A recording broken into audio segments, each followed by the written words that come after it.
And welcome back to the Constitutional Late Night host. I'm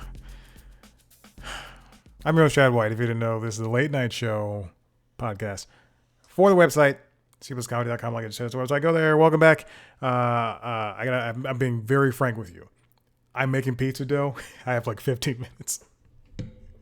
I'm just kidding. Here we are. We're in the final week of After Midnight. After Midnight is done. We are finished with that show. We will never see another iteration of this show ever again. Unfortunately, I believe that is the case. We will never see an iteration of this show again. And that's just what happens. But After Midnight is finished. We will cover that in a second. This week, they had essentially a tournament of their champions, featuring the likes of Kurt Brownohler and Pete Holmes and Afion Crockett and Melania Weintraub and Jillian Jacobs and Paul F. Tompkins, and they crowned and Sashir Zameda, and they finally crowned a winner of winners. And it turned out to be Marcela Arguello. She won a Beyblade competition, which was very funny in the end. Taylor came out and did her final monologue where she essentially thanked the crew, and it was really nice to hear her champion the writers and the the makeup people, and the social media people, and everybody in between. Kudos to that show. She reiterated that she said this, and this is something I love, that she told CBS to hire another comedian. There's plenty of comedians. I'm ruining her quote, but she said there are plenty of comedians that come out here every single night, 3 comedians at a time, who are fully capable of hosting the show. They also have, I believe, I don't know if I saw this clip or not, but I'm almost positive I saw all of the crew dancing on set. And I don't know where I saw that clip, but whatever. There are some clips with the writers. There are clips with some staffers. There's clips with the staffers, and it's nice to have this show celebrate everything. And the show's over. Now we're done. She's gonna go back to touring, and there you go. She did mention that this was never a dream for her, but it's something that she's glad she did, which is very important.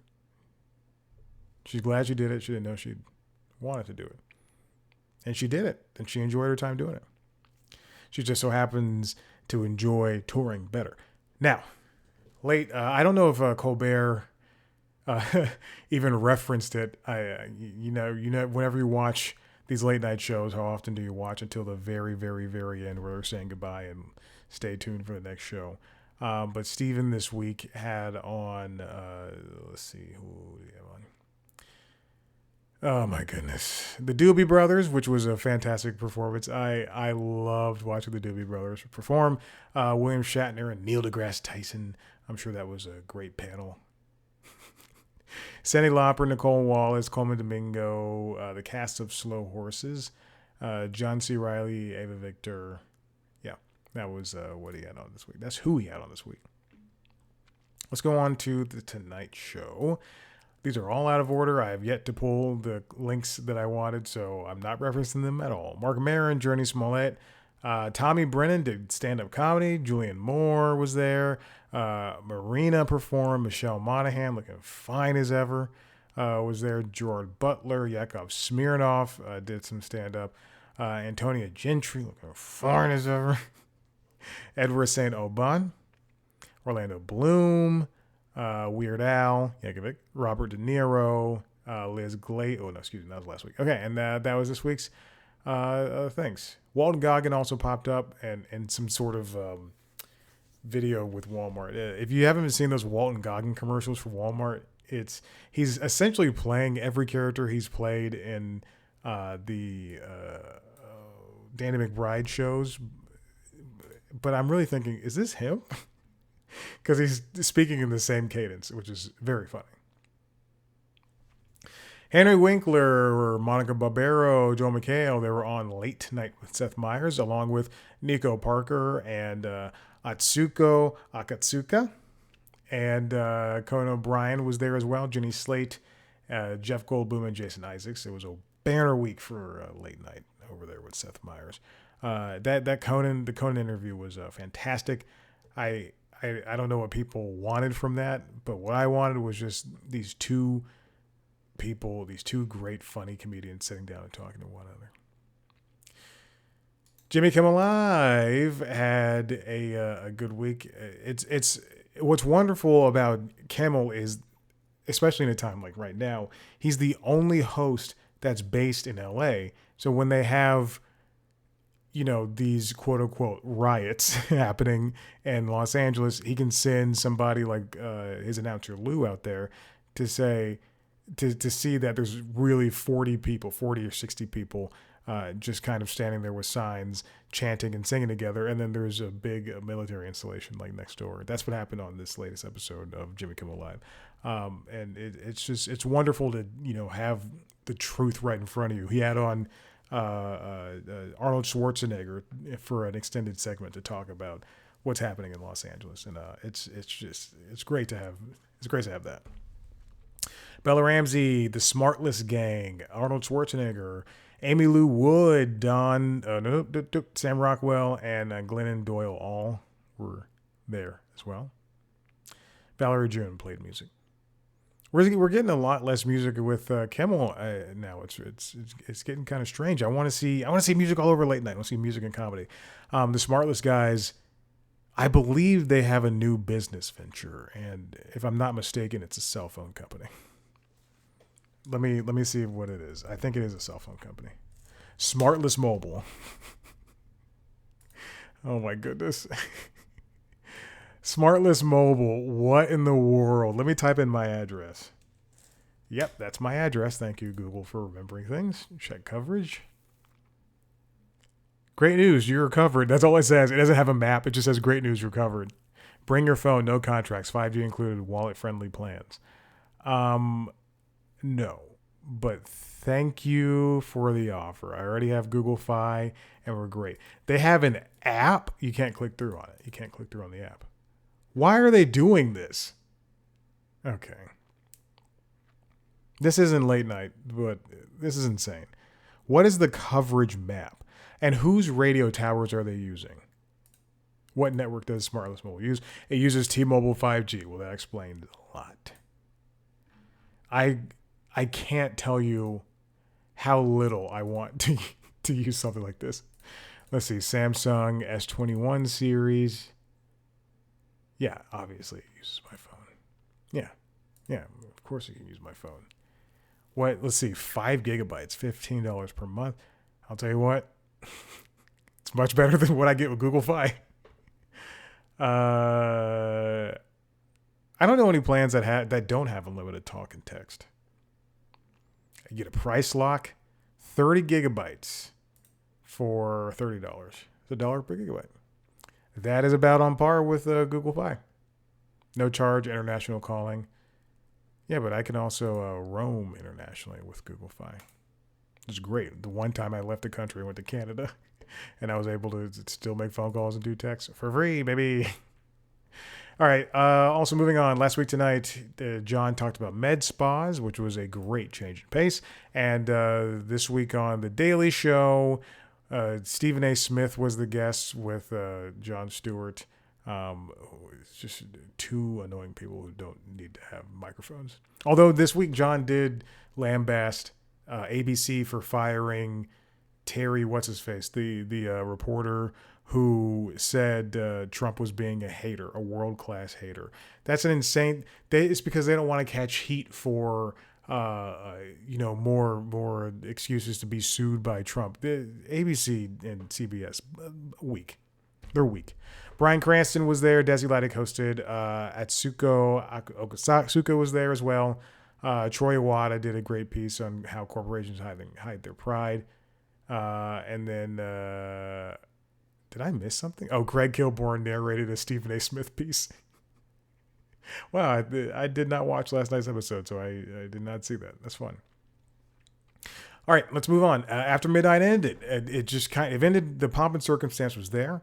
Unfortunately, the show was over. And also, I'm sorry for the Daily Show. Josh and Grace went out and did a piece about Trump versus Elon. Anyway, so after midnight, it ended. It did not have to end. CBS could have definitely looked at any of the roster that was on the people that popped up on the show and gotten somebody to host. In fact, you know what they could have done was every single year switch out a host, or every couple of years to switch out a host. They don't, you know, they think we think that we're conditioned to have the same things happening over and over. But just like an anthology series, we don't have to have the same cast and telling the same story. Look at the Fargo TV show. It changed cast every single year, every single season rather.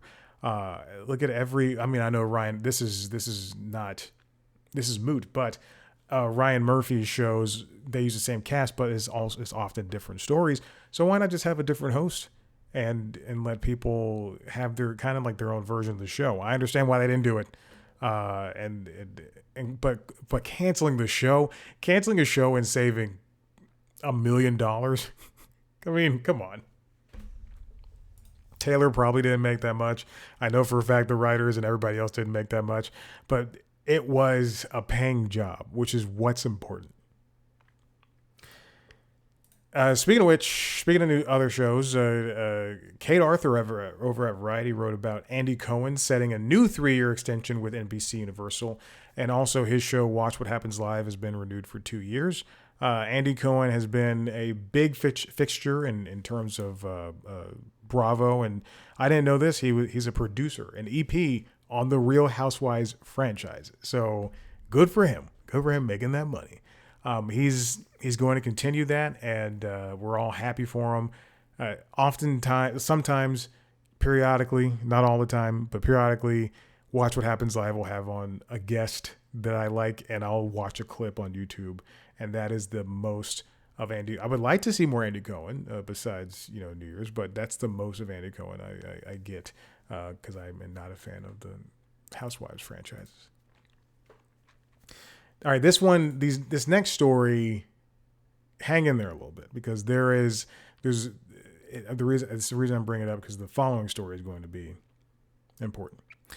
This is from May 29th from Deadline. Peter White, can the Emmys ever fix the late night problem?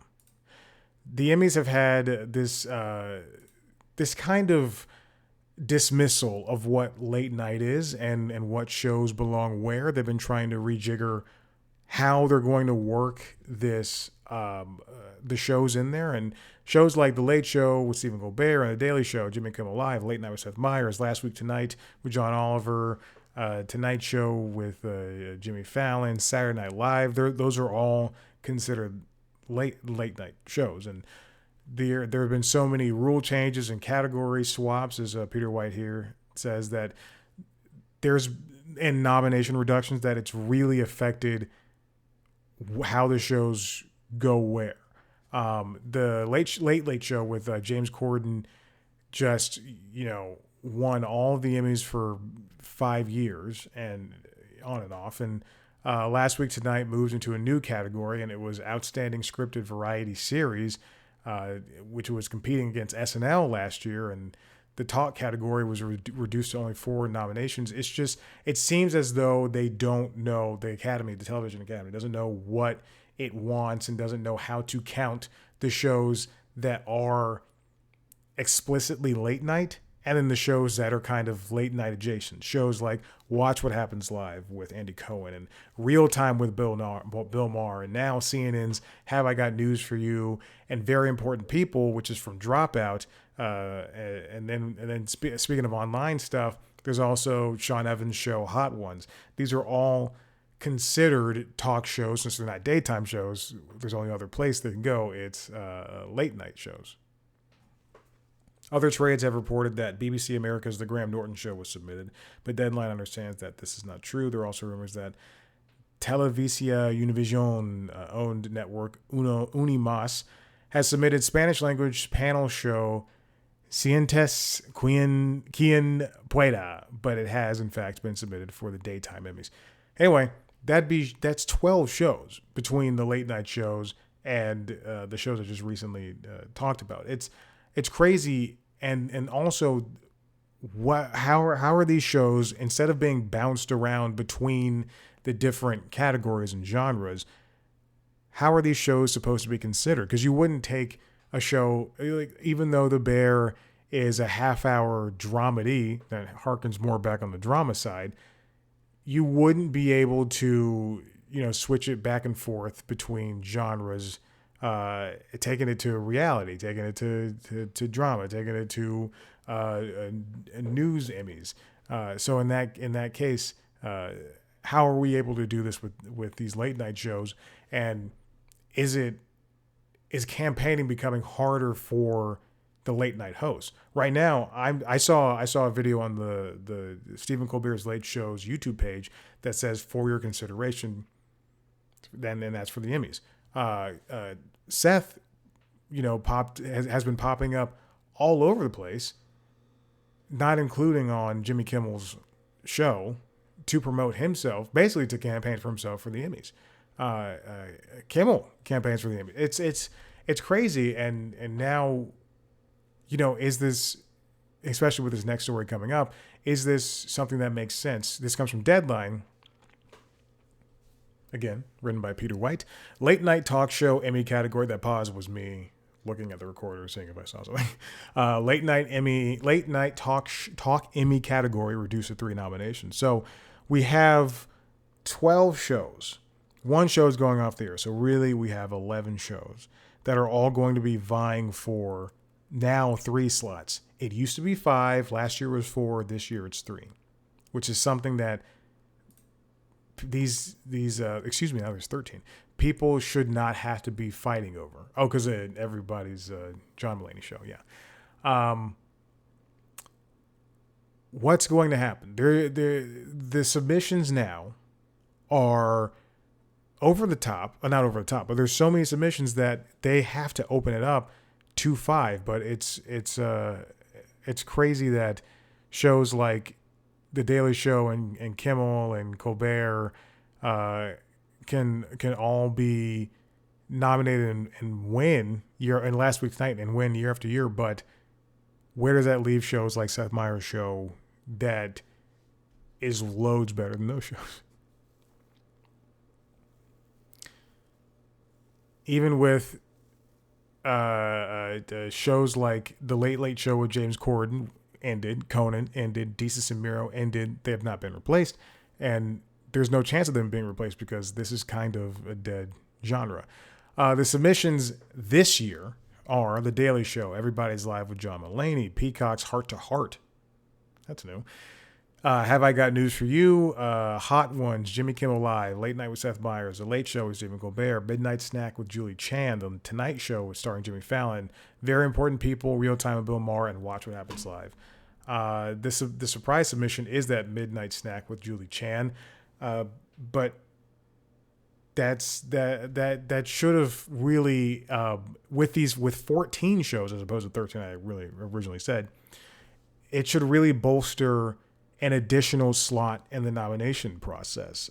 This doesn't make sense, and it's making it seem like the late night genre is being forced out of a very important award show that will bring in advertisers to somebody who can win awards. If Last Week Tonight continues to, they're not a part of this conversation anymore, but if Last Week Tonight can continue to win its Emmys, then it's not going to be fair for the likes of the people around it. On the same idea, the same token, thankfully they're not in this category, and they can go up against SNL, where SNL was dominant, and it has been dominant. Even though SNL will take home trophies no matter what in whatever department, it's highly possible that this year it could be a toss-up. It could go to After Midnight. The voters, that's mean. The voters could really just do After Midnight, or they could be big fans of Seth Meyers' corrections, even though it's an online thing. They could be big fans of Seth Meyers' corrections and just say, hey, we want to see Late Night win this. He does consistently good things alongside, A Closer Look and You're Burnt and things with Amber Ruffin and Jenny Hagel and Mike Scollins and everybody else on the crew. But again, Jon Stewart came back and he only does Mondays, and people seem to love whatever he's doing, whatever center right he's doing. Fallon has had a pretty good year. I mean, in terms of booking music, Jimmy Kimmel's music booker is doing a fantastic job, and Colbert is always out on top of the broadcasters when it comes to ratings. So there's no winning here, and unfortunately, I feel as though it's only going to stagnate at this 3 nomination thing unless more late night shows are nominated, submitted, and we're able to get the category just kind of packed out to where they have to notice, hey, we're gonna have to get this to get everybody a chance to win. All right, listen, if you like what you heard here, head to the website, cpluscomedy.com, where you can see me talk to me sometimes. You can also watch a video version of this show on youtube.com/cpluscomedy. You can also watch a video version of the other podcast, the Constitutionals podcast, the Entertainment Business News podcast, and LinkedIn Logs, the Jobs podcast. Find those wherever you subscribe to your podcast. If you want to see me talk to famous people, watch the interviews on youtube.com/cpluscomedy. Follow us on social media, Blue Sky, TikTok, Instagram @C+Comedy, me @ChadBlackWhite. Thank you so much for listening. We'll see you next time. Bye.